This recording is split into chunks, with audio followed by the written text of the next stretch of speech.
Hello, everyone. Welcome. Thank you so much for joining. We're so excited to have you guys all here. Why don't everybody just throw in a chat where you guys are all logging in from? This event is being hosted by the Boise and the Chicago chapters, but we know that we usually get people from all around the world join, and we love to see that. So please jump in, let us know. We're really thankful that you guys are all here and excited for this event. So just a few things, housekeeping that we want to let you guys know. This event is being recorded and we will share the recording out afterwards. You may need to give us a few days just to get it all uploaded and ready to go, but we'll make sure and share it all out for you guys so you'll have this for reference. You do have the ability to come off of mute to ask a question. We do ask that you stay muted during the presentation if you don't have a question, so we get a good recording. And we will have a Q&A set time at the end. But if you do have questions throughout, feel free to throw them in the chat. We have several Atlassian community leaders who will be monitoring the chat and trying to answer any questions as we go as well. So just with that, once again, thank you guys so much for joining. I just kicked this off with my company and it's very exciting. And so I know this presentation will be really helpful if this is coming down the road for you, or even if you've already started this process with your company. I think it'll just be really informative and helpful. So I really want to welcome Kate and Shaun and thank them both so much for coming. They're both working with Atlassian, at Atlassian, and they are really running this project. I've seen a couple of their other presentations, and it's really great and really informative. So thank you again. And with that, I'm just going to hand it off to Kate and Shaun. Thank you so much. Thank you. Thanks so much for having us. I'm Kate Clavet. I've been with Atlassian for 6 years, working in product marketing. Fun fact, Shaun and I both joined Atlassian as part of the Opportunity acquisition in 2018. So we're very familiar with incident management and excited to show you the streamlined experience that we have for you today. And I'm going to pass it to Shaun to give a few words about himself, and then he'll take us through some slides, and I'll do a live demo after the slides are finished. Great. Yeah. Thanks, Kate. And like you said, yeah, super excited to be here. Thank you all for having us. Happy to join.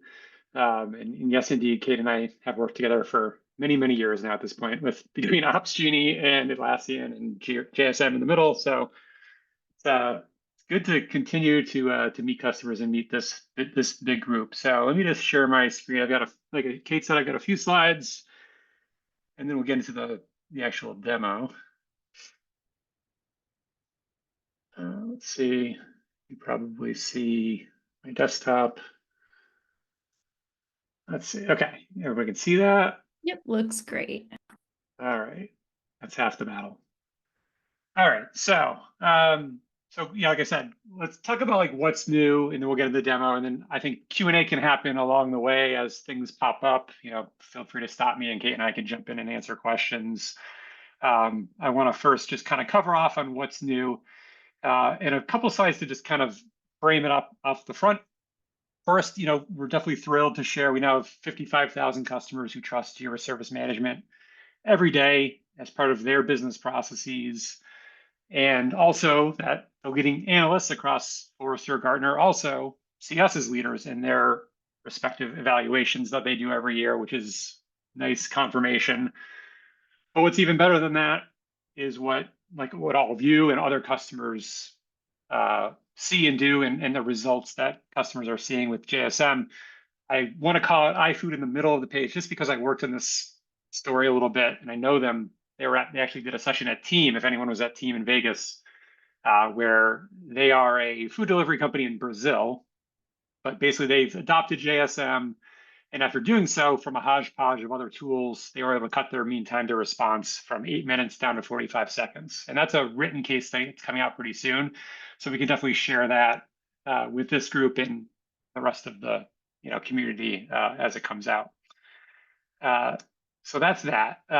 So I want to start my slides with a brief question.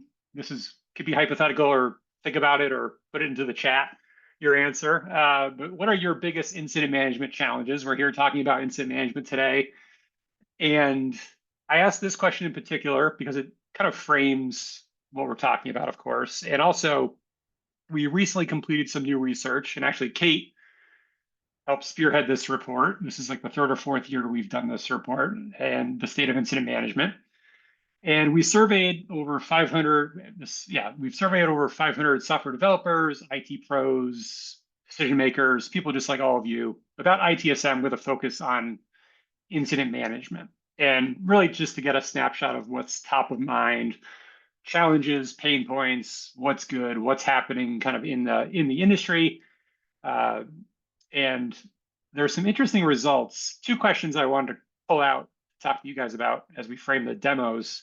The first question we had asked in the survey was, what's your biggest pain point? Similar to the question I just posed off the top. And the top three responses were lack of visibility across the infrastructure, lack of coordination, and lack of context. Lots of things lacking. The second question that's interesting was, okay, what are the areas of immediate improvement? Like what needs to improve right now in your incident process? Internal collaboration, root cause of incidents, and resolving incidents. So similar themed. And what I saw when I was looking at the data after Kate had run this report and pulled it all together, is that if you remove the graphs and you kind of just look at the core of the responses of like what's top of mind, and maybe some of these are the things that are top of mind for all of you, or maybe there's other things that we can talk about.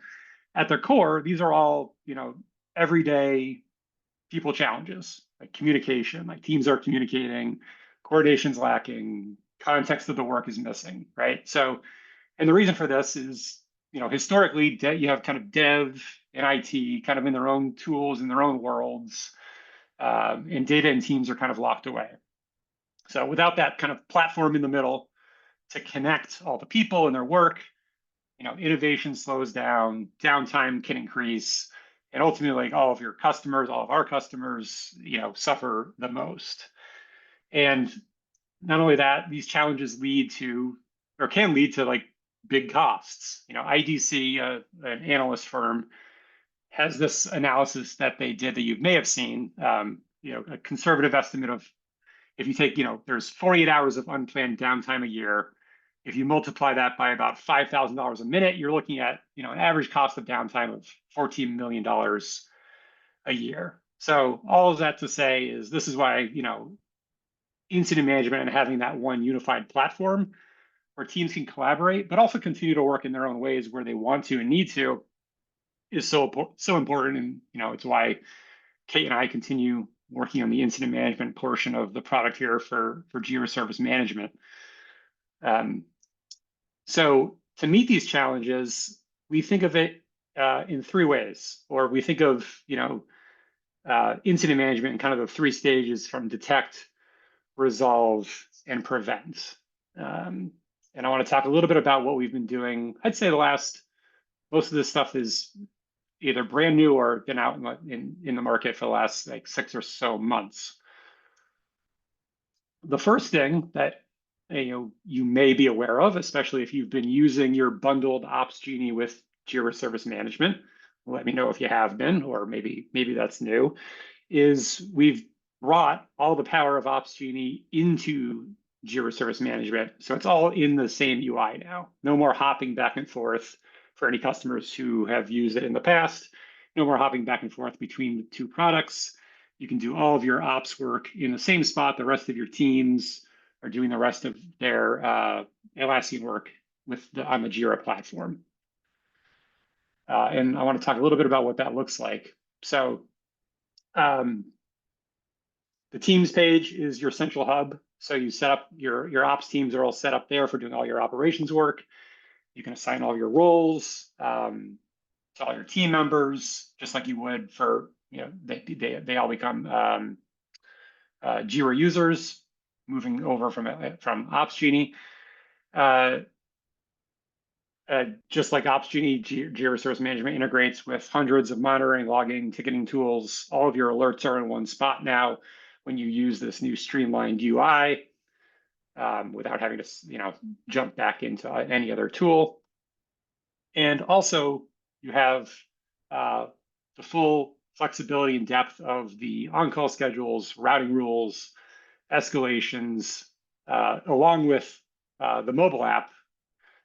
All the mobile app functionality that you find in the Opsgenie app has been moved over into the core Jira app. So now you have one app for all of your ITSM work, along with the rest of your Atlassian and Jira work. And then also automation. So advanced automation. I think one of the big benefits of getting all of your ops work onto the Jira platform is, having the benefit of the platform. And one of those things is advanced automation, like being able to automate incident workflows using if-then statements and some of the advanced control that you now have when you're creating incidents and kind of just doing your day-to-day ops work. And there's also, of course, the Atlassian automation libraries that are available with templates to help streamline all of this work. So that's a quick overview of the first thing I want to mention about ops in JSM. And we can talk more about that in terms of if you're kind of in the middle or if you need to make the move and how to do that. The second part is the AI ops capabilities powered by Atlassian Intelligence. So again, you can think of this the same kind of way. We're kind of using the same mental model for AI ops that we use for the rest of incident management to detect, resolve, and prevent. And there's a bunch of new features out available today, and there's more on the way. So let's take a look at what some of that looks like. So starting with AI-powered alert grouping. So one of the first features that's available. So using Atlassian Intelligence to cut down on alert fatigue, being able to group similar alerts. So incident and alert managers can focus on what's of most highest priority, and it tells you kind of like the noise reduction that's happening in the groups that have been created. And then also when you're clicking in, insights and recommendations. So it will even be able to recommend next steps, subject matter experts, and surface potential. Let me close this out of the way. I just realized potential root causes, run books, knowledge bases that might help your teams resolve the issue faster, powered by Atlassian Intelligence. And then also on the chat ops side, so there's some new functionality. I think Kate's probably going to show us as well. But on the Slack side, where you have AI chat incident summaries, where AI generated summaries help responders so they can quickly start collaborating with a team. And also the timeline generation. So if you come into an incident or you're added to an incident in real time in Slack, all those chat messages are instantly recorded and can be added to the incident. So you have a nice clean timeline as things are happening in real time right in Slack. And then one other area to talk about too is the root cause analysis and some of the stuff that's coming soon here. So taking all the different data sources, if you think of like service topology, the logs, the metrics, changes, feature flag, you name it, all the things that happen during an incident that you're thinking about, but kind of are all over the place, and being able to use AI to organize that and also be able to suggest potential root causes by looking at the data historically. So AI will come in and based on all the data and all the information that has been generated, actually come up with a potential cause. You can see potential causes are listed, and also highly likely or less likely depending on like what the system is telling you based on the data that's being provided. So another way that AI is helping us to automate and improve the incident response process. And then finally, I want to talk a little bit about Rovo for ops teams. So Rovo, if you saw the announcements at Team Europe a couple of weeks ago, went GA, and out of the box, there's some cool things happening on the ops side. So the ops agent, Rovo, so basically, first I should start by saying, Rovo understands all the context of everything that's happening. It can quickly come back, like in this case, on an incident, where I've asked it to come back and show me related run books. to help resolve the outage. It's giving that information in real time. And the cool thing about Rovo, above and beyond maybe some other AI systems, yeah, there's another question, for example. Yeah, actually, yeah, this is showing the example here. Yeah, so it's not just showing you Atlassian products necessarily. Like it can search across relevant information that you train it on across the whole Atlassian platform and also third-party sites, third-party solutions, like your integrations with different tools that you use. So in this example, I think we're looking at, it's pulled back a change ticket, and it's also pulled back the person who was working on this change, who we may want to get in contact with, because the person responsible for the change probably has a good idea of either maybe what happened, or you definitely want to involve them in the process.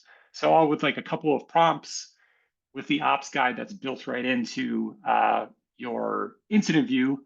Once you've enabled ops through Rovo, you're able to see all that information in real time and use that. So that was the exciting announcement of that going GA at Team Europe a couple of weeks ago. So that's it. So that's a very quick screenshot overview before I hand it off to Kate to jump into like the real live demo. So 3 things to remember: the Streamlined Incident UI, the first thing I showed. First of all, I should say, if you're just a customer who hasn't used ops or hasn't been using your bundled ops gene at all at this point, and you're thinking about it, know that this is all built in for you already. Everything I showed there off the top. And if you're a customer who's been using your bundled ops genie, you can start making the move. If you go to settings, products, ops, you'll see a page called Move from Ops Genie. That's a place to start. And you can also reach out to me, and I'm happy to help you because I work on this thing all day long.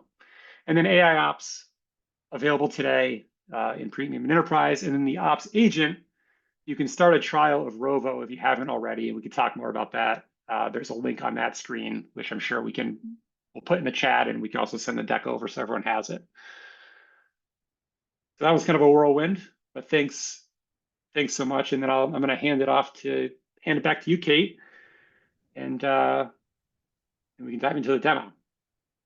Sounds good. Okay. Just gonna set up the right screen here. So thanks for that overview. We're gonna dive into the details of what the new UI looks like, how it's streamlined, and take a tour of that new experience. So the first thing that we're opening to here, I just want to show you the contrast. So this is the prior experience. This is not what you would get today. I've logged into an account that is still attached to Bundled Ops Genie.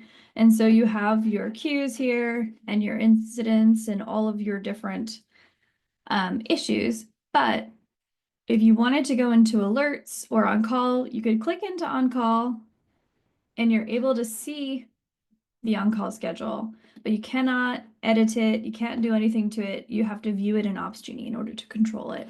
And again, this is the prior experience. This is not the new streamlined UI. The other issue you have is if you click on alerts, it actually opens in a new window. And of course, just for brevity's sake, I did sign in and log into this prior to the beginning of this ACE event. But if I hadn't, it would prompt me to log in once again. And so there's a couple of steps here, extra steps that you need to follow that during an incident can be really frustrating and really there's a lot more context switching that you would have had to do. And then you're also wasting time having to log in. So it's quite nice now. So again, just to bookend that, this is what the experience looked like before. You would have incidents here, on-call schedules, everything is managed from this menu here. And once again, old experience. So let's get out of that and dig into the current experience, or the streamlined UI as we call it. So here I'm opening to the Your Work tab of my Jira Service Management instance. And you'll see what I've recently worked on, my recent projects that I've been a part of. You can see the on-call schedule here, that I'm on call now. And then This hasn't been configured yet, but had I configured it, I would be able to see a summary of alerts as well. If you wanted to get into your operations, you would click this team tab at the top and then pop into your operations team. And this is where the config happens for you. So the first thing that you open to is the on-call schedule.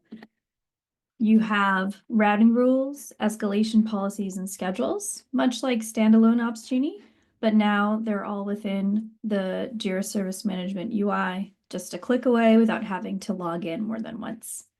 As a review, just in case folks don't know, in order to create a routing rule, you would just click that plus sign up there. And then this is kind of where the power is. You can filter based on different alert conditions. You can filter through actions, source, content, responders. That's really key to making sure that the right people are getting notified for the right types of alerts.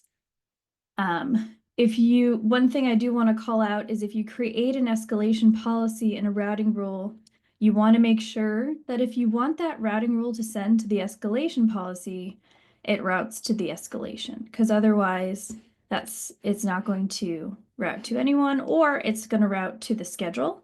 So just make sure that if for that particular routing rule, you'd like it to route to the escalation policy, you check that down at the bottom. So again, you have the power with these conditions. One of the things that has not gone away with us bringing all of the functionality of Opsgenie into JSM is the ability to really get to the granular level of filtering alerts based on source content and time. And that's the key, because you're cutting down on alert fatigue. And then when folks do receive alerts, they know that it's something that they need to pay attention to. The escalation policy ensures that nothing is missed. So in this case, if the alert is not acknowledged, it's immediately going to notify the on-call users. If after 5 minutes, it's still not acknowledged, it will notify the next user in the rotation. And then after 10 minutes, you can notify all members of the team that is supporting this alert. Now, in the event that you want to notify someone on a different team, you're able to use that. If you want to notify a particular manager, you can also do that as well. You can set the escalation policy to repeat until the alert is acknowledged. So again, we're just having all these different fail-safes in place in order to prevent alerts from being missed. I saw a pop in the chat. I just want to make sure I'm not missing any questions. Yeah, Kate, there's a question about, can you have more than one team on a project? Yeah, so good question. So the way that we manage the framework changes when we're talking about operations. So operations are tied to teams. They're not tied to projects. So that's the difference. I hope that helps. So you have to think about in terms of the service and the team that supports that service. That's who would be notified, the folks that you designate as the responders. So it is a little bit different than the rest of the Jira Service Management framework.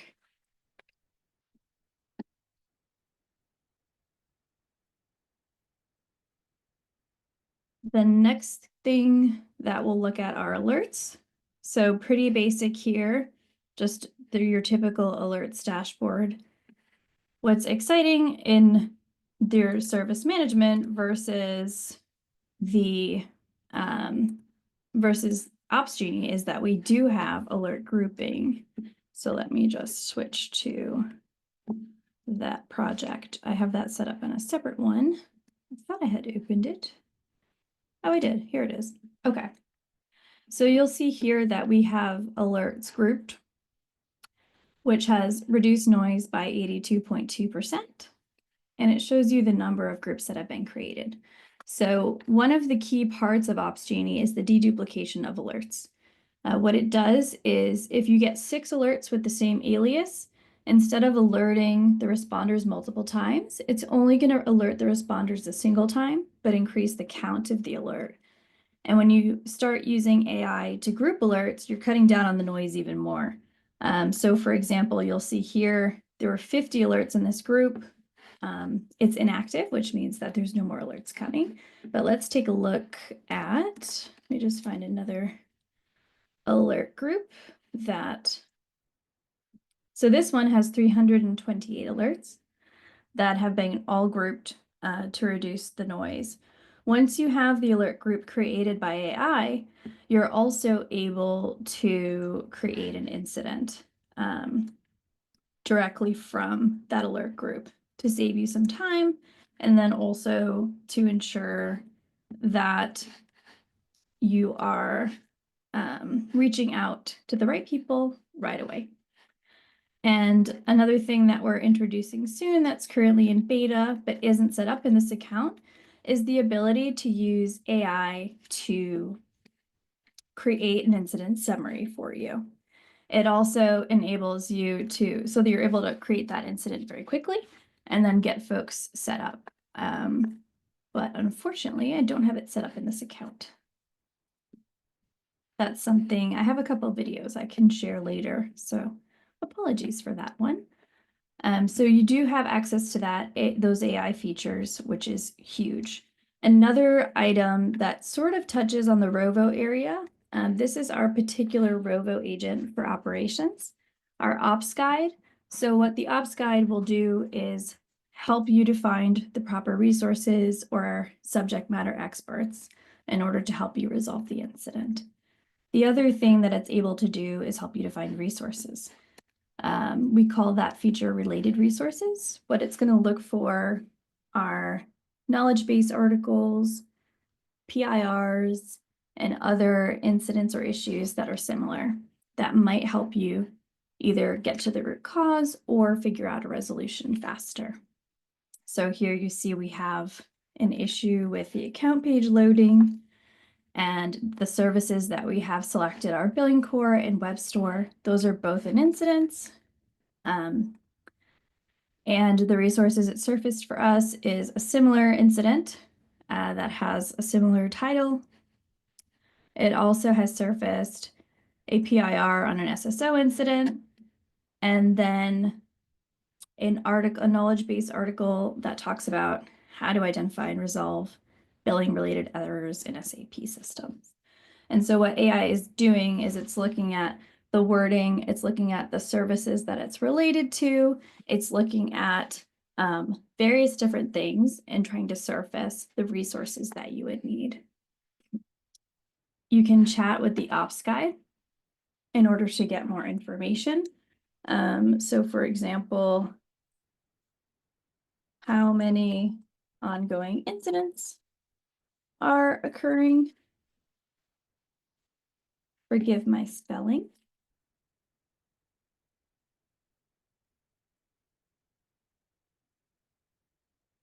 And so what it does for me is it tells me all of the current ongoing incidents with a summary of the priority, assignee, and responders. Now you see a lot of the same names over and over again. This is a demo account, but in real life, they would likely be assigned to different groups depending on the service and who supports those services. So the ops guide is it's a little bit more hands-on than the related resources, and it can give you back and forth advice and kind of do that turn-by-turn question-answer conversation. That is going to give you even more context. And I think that's really the key here of having all of this in Jira Service Management is you are connecting your dev and IT teams better, but you're also able to surface all of the context, whereas Opportunity definitely provides you with that. It's a little bit more of a manual process. You have to create different rules in order to attach items to incidents based on tagging and alerts based on tagging and things like that. So this takes that out for you. The other item that I wanted to show you today is our AI features within Slack.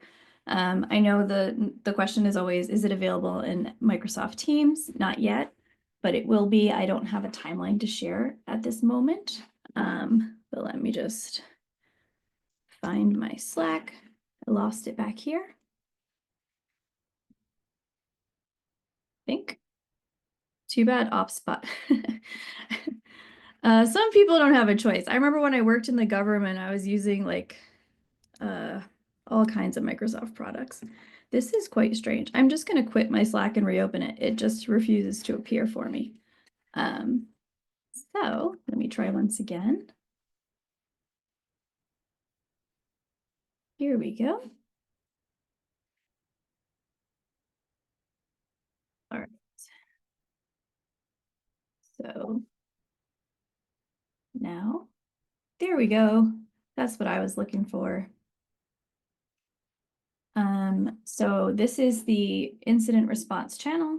It puts everything in the channel. It contacts the responders automatically, and it provides the context that's required. The nice thing that we have now is you're able, if you're coming in maybe a half hour into the incident, somebody tagged you later, you can summarize the incident. Granted, there's not much context to this one at the moment, so the summary is probably not going to work, or it's going to be very basic. But again, it gets the responders up to speed faster and provides them the context that they need in order to start actually working to resolve that incident. The other thing that we have to do, so I'm just going to pick on Shaun here and write at Shaun has passed communications, oops, off to me. So now that that's in here, we can add that to the timeline so it can be recorded. I think the button is in here. Yes, oh, that's it. That's the Opportunity one. I think it's a slash command, JSM. Oops.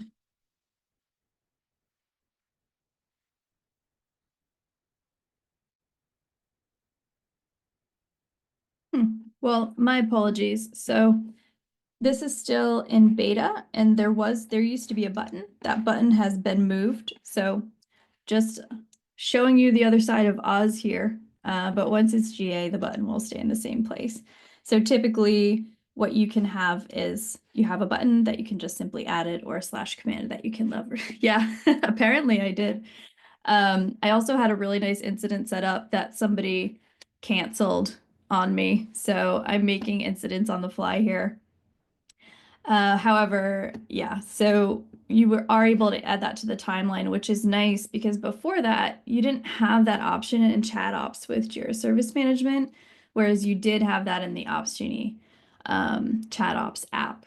So to me, that's a big thing. And it's really nice to have that, because if you are going to use Slack as your source of truth, which the report that Shaun mentioned earlier, more and more folks are doing, you want to be able to record all of that in your timeline, in your incident record for your PIR. So now that I've shown you some of the fun AI stuff, I'm just going to take a couple more minutes and tour you through the UI. Again, you have your teams up here. You can click into operations to control them. I'm going to tell Ops Guide to go away. So very much, if you're used to using Opsgenie, very much the same once you get into operations. Everything is available on the side here. One of the big things I want to call out is I do think the way that integrations are set up is much cleaner. It's a lot easier to understand and to configure. It's a little bit more straightforward. It's cleaner, which is a huge benefit.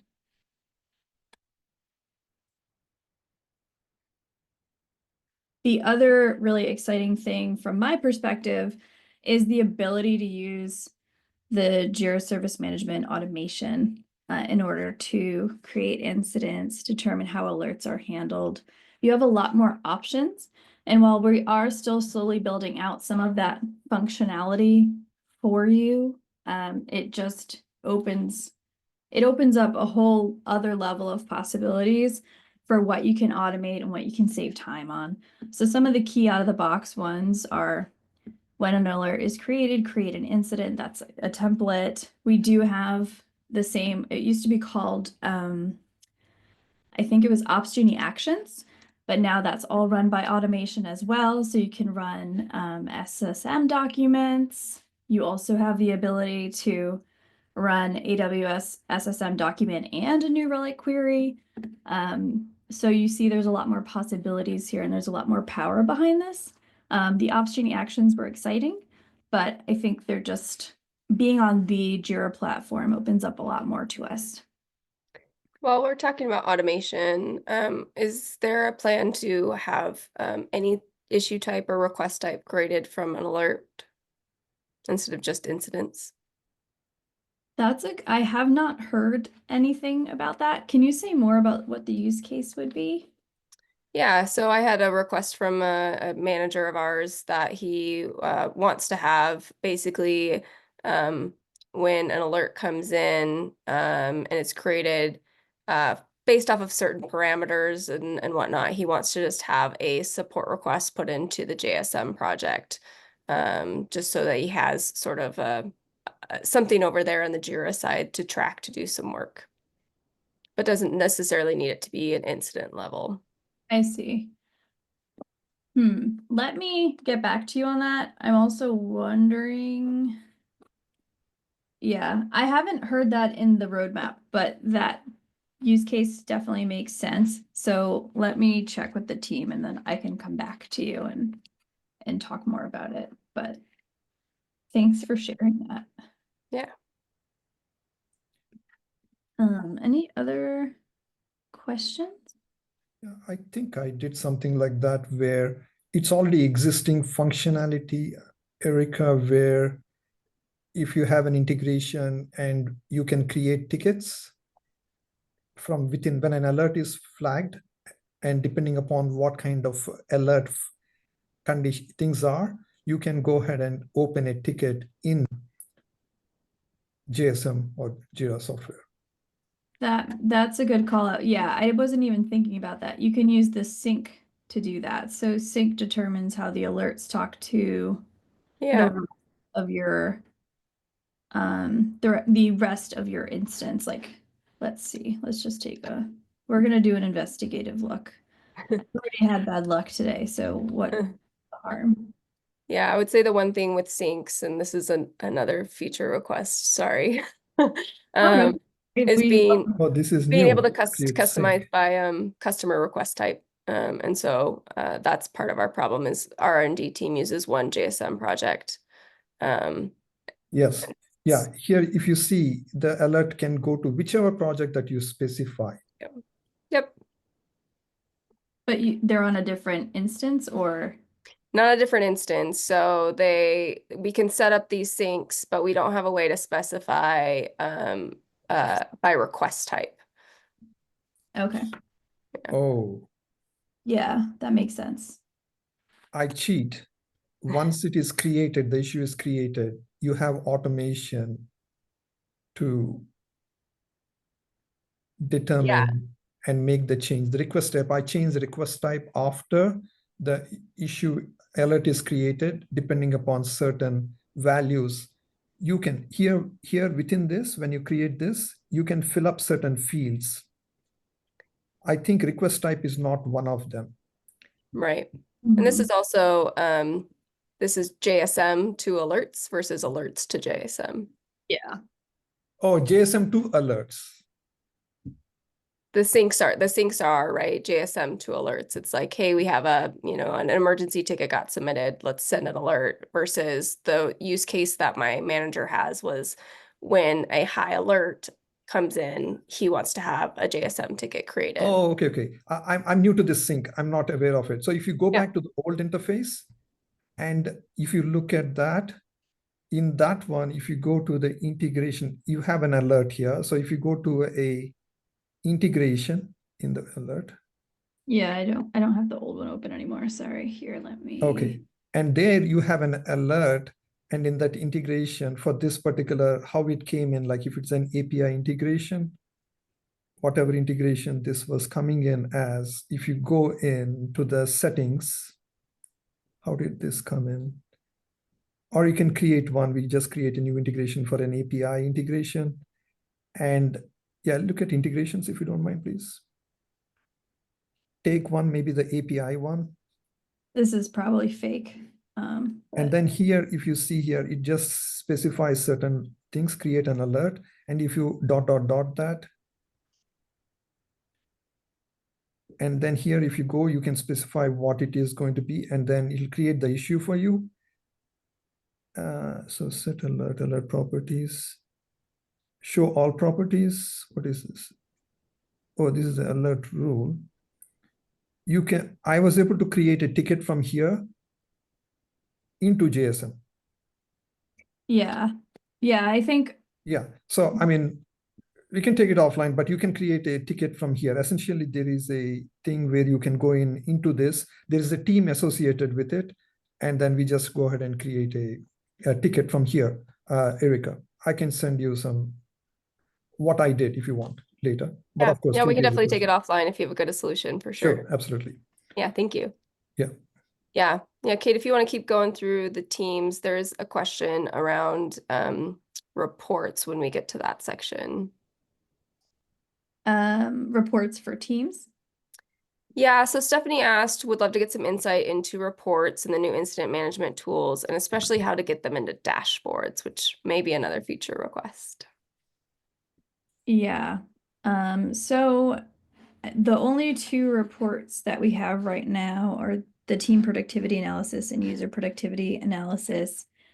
I can definitely take the feedback to get them into dashboards. The dashboard that I have set up isn't quite the same, but it has some of the operations features, but it's not pulling from those other two reports that we have showing in the new operations UI.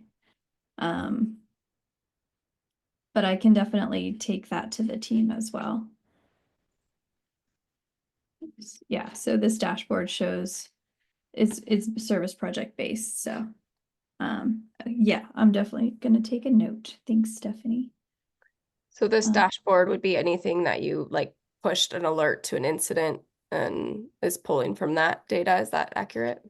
No, so this is just pulling incident data. So I don't have any alerting data. It's incident data and change calendar. So yeah, that is definitely something that I know the team is working on. I just don't have any timelines, but stay tuned, I guess, on that that one.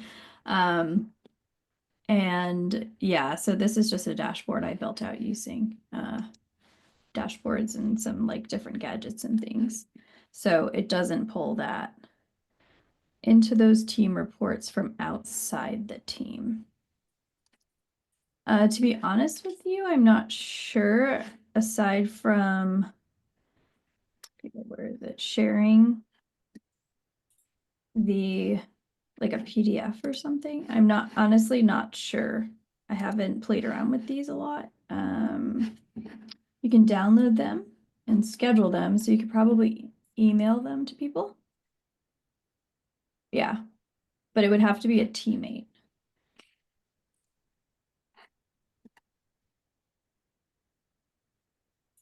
Okay, well, since we only have 10 minutes or so left, why don't we make more time for questions? And then I see G Brown wants to describe the issue that they're having with sync. And I'd love to hear about that so we can figure that out. And yes, Stephanie, that's right. The answer is no, as far as I know right now, unless you shared a PDF. You downloaded like a PDF.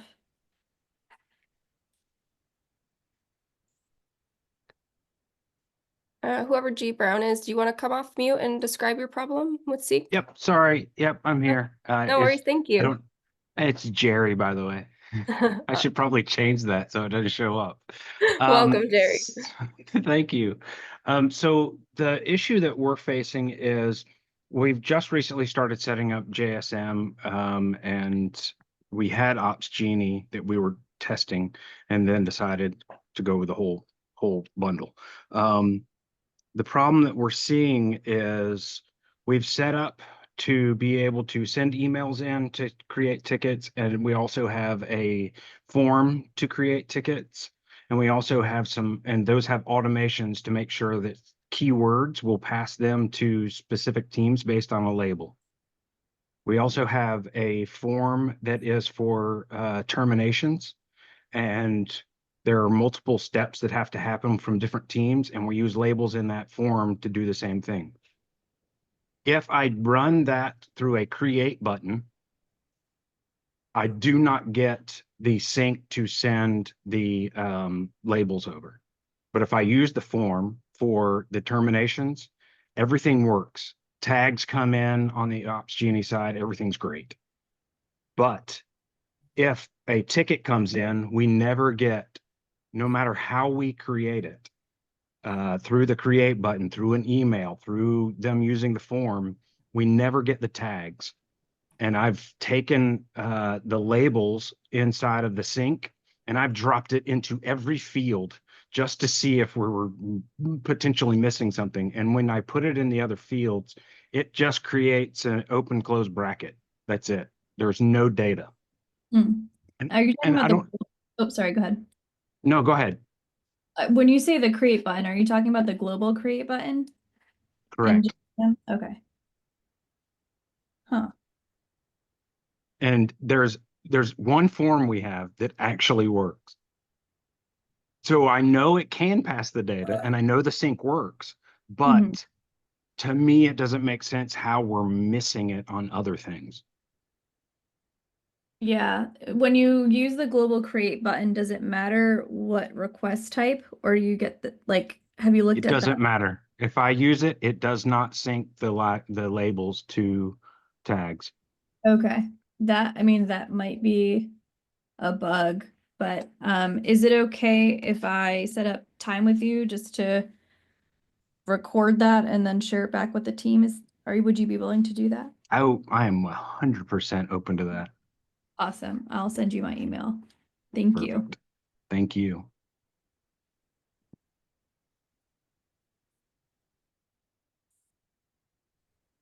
Are there any other questions from anyone?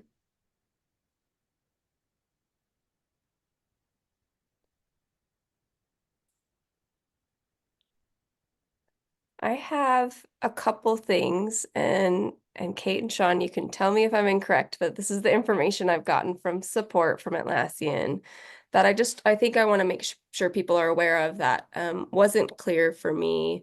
And the first one is in regards to integrations. The good news is integrations from our experience, besides the subset of lists that don't migrate over or are not going to be supported, migrate over beautifully, and they work, right? So we just did our change on Sunday. We've had no issues this week with any of our alerts coming through correctly. However, all of those integrations are set up with the Ops Genie API. So at a date TBD, from my understanding, Ops Genie API will be depreciated. And you cannot edit those integrations to use the JSM Ops API. So at some point in time, you will need to recreate your integrations and fix them so that they use the JSM Ops API, and then delete your old one that was using the Ops Genie API. It's not an immediate thing, and so our team is sort of working through, how do we want to tackle this? When do we want to tackle this, right? Because the things, they're working and they're up and running, but that is something sort of to be aware of, is that long term, eventually every integration that you want to keep using and keep having will have to be recreated to use that JSM API. Yeah, so the last I heard on the topic, and I've been a bit removed from it since I've been focusing more on AI ops. So Shaun, feel free to let me know if there's anything to add. Is that that is the plan, is long term, yes, the APIs will have to be changed to the Jira Service Management APIs. That there would be a great deal of notice given before that happened. But I'm not sure if there are plans in place to make that less of a manual process for admins. The last I heard, they were still talking about exactly what the details of that would be. Shaun, do you know, has there been an update on that? Yeah, Kate, I think that's exactly right. That's kind of like the information I have at this point too, but we can definitely keep you guys all updated on that. We can also follow up just to confirm that with the product folks that we work with. But yeah, that's the latest I had heard as well, that eventually we'll have to make the move over. But we could definitely bring that feedback back to the group as well. Yeah. Yeah. And the other thing that came up was when your roles will migrate over, but the owner role. So if you're assigned an owner role in Opsgenie, that role doesn't really exist on the Jira side. And so for me as an admin to be able to go and see all of the teams sort of on call and alerts to help them troubleshoot, I had to switch my role to the admin role. And then once I made that switch, I was able to go in and I was able to see sort of all of those things when I go into a JSM team. So if you are seeing that like, hey, why can't I go and see this team's, operations information? Just switch your role to admin instead of owner, and then you'll have access to all that information. Yeah, so that role is coming. We're targeting December. I don't have an exact date yet. So that is coming, which is the good news. The bad news is I don't have a date I can share. And that for now you have to be an owner. But yes, that is something that we're working on.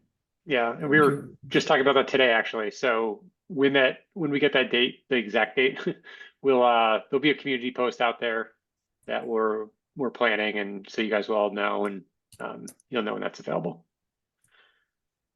Yeah, I think, Shaun, that's a great transition. We're wrapping up on time here. So Shaun, Kate, where's the best place for us to go and find more information, hear the updates as you guys are releasing new features and, doing some of these fixes and enhancements?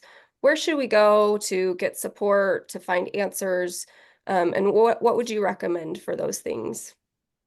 Yeah, so Shaun has run an AMA almost every couple of months through the community in order to get answers to these questions that you all have and really make sure that we're surfacing the right feedback back to the product team and that they can look at their roadmap and make sure they're prioritizing the right things, especially from a customer perspective. So I think that's a great place. Whenever something new comes out, we do post in the community. And for this particular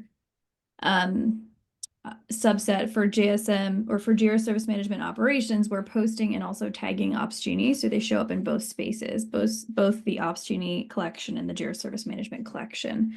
So you can definitely go there for any questions and any support. Yes, exactly. So you asked a great question. Shaun can advertise. Teed it right up to advertise that, like good marketing. Yeah. Next AMA there, so feel free to join that. That one's all about incident management. So we're going to do that on the 7th. So sorry to cut you off, Kate, but I just wanted to put the link in there before we all signed off so you guys have it. Yes, yeah. So any of your questions, put them there. And feel free to reach out to us in the community and we'll definitely make sure that we get you an answer and surface that to the product managers as well. Yeah, and I would say if you have like specific instance questions, specific bugs and things that you're working through, my experience with Atlassian support has been really positive. They've been responding very quickly. So I highly recommend also just submitting a ticket for your instance and reaching out through support as well so you can kind of get some of those specific issues addressed. But yeah, as always, please community.atlassian.com. There's tons of answers and around, Jira Service Management, Opsgenie, but all products out there. Usually if you're Googling a Jira question, that's going to be one of the first links you're going to see. And then of course, ace.atlassian.com is where we host all of our events for Atlassian. All of our events are always free. If they are virtual, you are welcome to attend them, even if it is not your community. So I highly recommend you go out there, look at upcoming events, see if there's anything of interest to you, and join. And we love to see people from all over the world join us at these events. So please don't feel hesitant to be like, oh, that's not my city. We really do love to have you guys join. It really helps us out and make these events better for everyone. So really encourage everybody, community.atlassian.com, ace.atlassian.com for those events. Thank you so much, Kate and Shaun, for your time today. This was so helpful. And I'm really excited to see as you guys continue to build out this feature set. The feedback my team has given so far has been really positive. No, they hated clicking into 2 different tools and 2-factor authentication and all of that. So very excited to see how you guys continue to enhance these products. Thank you everyone for joining. Thank you for your questions. This wouldn't be a great session without all of you guys interacting. So really appreciate everybody's time. And thank you so much. That's all we have for you.